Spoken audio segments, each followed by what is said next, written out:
Hello guys, कैसे आप सब लोग। उम्मीद है कि आप सब लोग ठीक ठाक खैर खैरियत होंगे। आज की वीडियो हम कवर करने वाले हैं इज़रा पाउंड को एज एन इमेजिस्ट।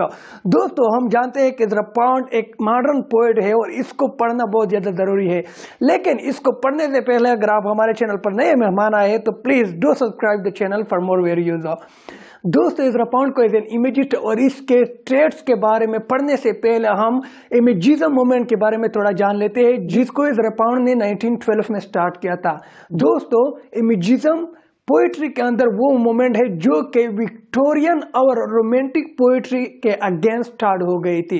रोमांटिक और विक्टोरियन पोइट्री के अंदर इमेजेस को बहुत ज्यादा डिटेल के साथ पेश किया जाता था, लेकिन इमेजेस ने इसके ऊपर ऑब्जेक्शन किया और कहा, इज़रा पाउंड ने और इसके फ्रेंड्स ने, कि नहीं, इमेजेस को क्लियर कट प्रेजेंट करना चाहिए, विद प्रिसाइज वर्ड प्रेजेंट करना चाहिए, विद नो ऑब्जेक्टिव्स प्रेजेंट करना चाहिए।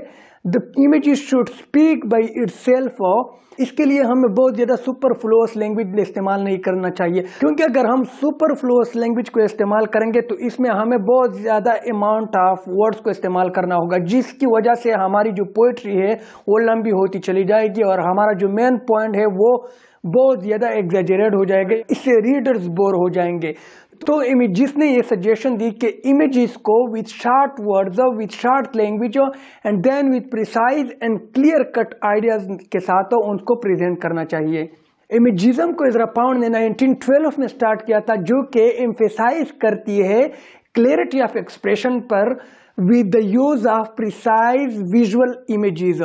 यानी कि इमेजेस के थ्रू पोएट्स अपनी क्लियर कट एक्सप्रेशन अपने रीडर्स को पहुंचाएंगे। ये इमेजिज्म मूवमेंट की मोस्ट इंपॉर्टेंट मोटिव थी। अब दोस्तों, इज़रा पाउंड को इमेजेस पढ़ते हैं और इसके मेन जो पॉइंट्स है जो कि इज़रा पाउंड ने इमेजिज्म मूवमेंट के बारे में दिए कि पोएट्री को किस तरह या इमेजेस को किस तरह पेश करना है, रिप्रेजेंट करना है। यहाँ पर मैं इन पॉइंट्स की शॉर्ट ओवरव्यू देने वाला हूँ आपकी माइंड को क्लियर करने के लिए, लेकिन इसके अंदर जो पोएट्री या पोएम्स की जो टेक्स्ट है जिससे आप पेपर के लिए क्वेश्चन तैयार कर सकते हो, वो मैं एज ए नोट्स फॉर्म में आपको रीड आउट करूंगा, जहां पर आपको इन पॉइंट्स के रिलेटेड उन पोएम्स के सेंटेंसेस आपको मिलेंगे। दोस्तों, इज़रा पाउंड को डिटेल में पढ़ने से पहले हम इज़रा पाउंड की इमेज के डिफिनीशन के बारे में जानते कि इज़रा पाउंड ने इमेज को किस तरह डिफाइन किया है। So let's see. इमेज के बारे में इज़रा पाउंड ने कहा that an image should be something which presents an intellectual and emotional complex in an instant of time.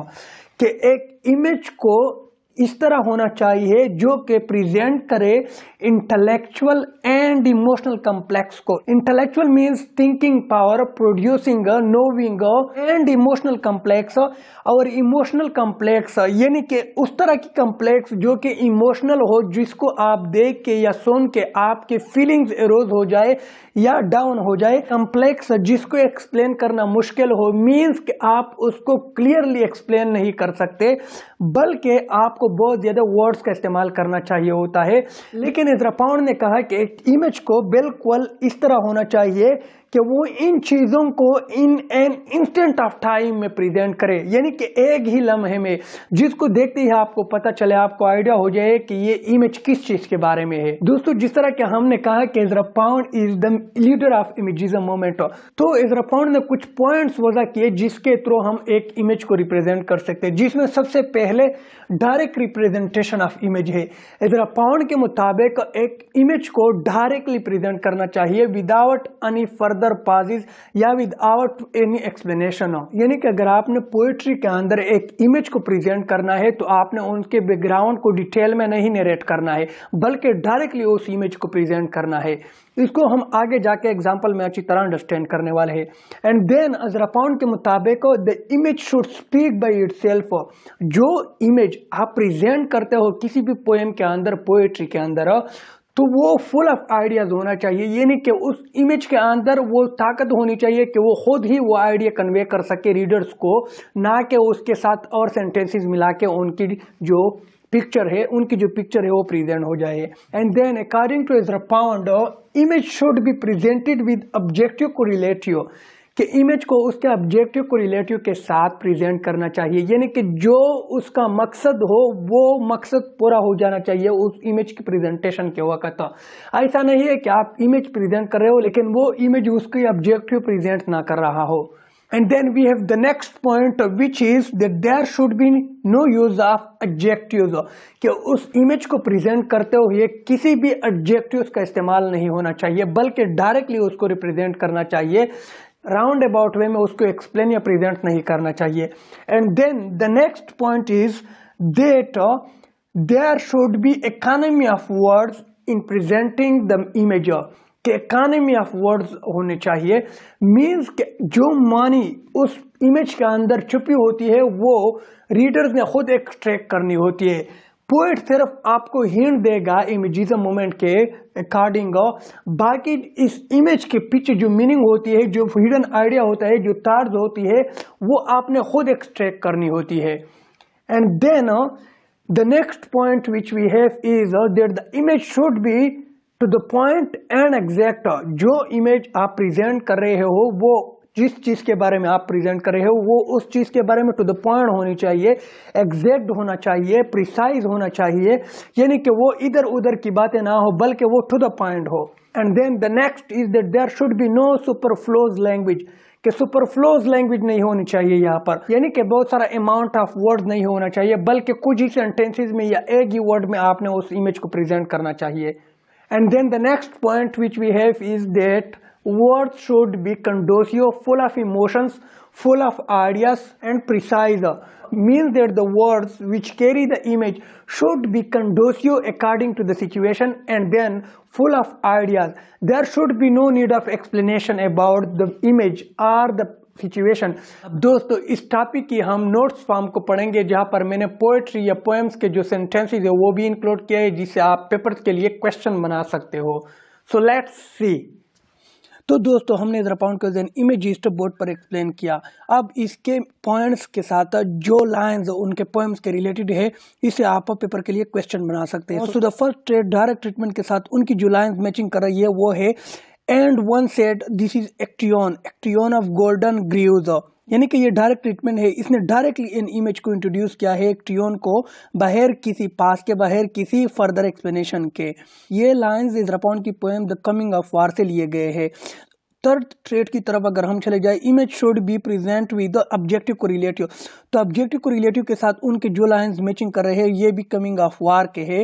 And the fields full of faint light but golden grey cliffs, کہ جو back ground تھی یعنی کہ جو objective کو relative تھا وار کے کہ وہ کیا تھی، and the fields full of faint light, یعنی کہ جو فیلڈ تھے وہ کلیئر نہیں تھے، something where was going to happen, یعنی کہ جنگ کے بیک گراؤنڈ کے بارے میں ہمیں یہاں پر انفارمیشن دی گئی ہے آبجیکٹیو کو ریلیٹیو کے ساتھ۔ The next one is words should be, یعنی کہ ہم نے کہا تھا کہ ورڈز فل آف آئیڈیاز ہونے چاہیے رپاؤنڈ کے مطابق، تو ہم اگر چائنیز کلر کی ایگزامپل لے لیں the song of the degrees poem سے، تو rest me with Chinese colours for I think the glass is evil, یعنی کہ مجھے چائنیز کلر مین چائنیز کلچر کے ساتھ مجھے ریسٹ کیا جائے، یعنی مین دیٹ از رپاؤنڈ was influence from Chinese colour, اور یہاں پر چائنیز کلر جو ہے یہ فل آف آئیڈیاز ہے، ڈائریکٹلی اس کی ٹریٹمنٹ کی گئی۔ اب یہ ورڈ جو ہے پورے ایک کلچر کو ریپرزینٹ کرتا ہے۔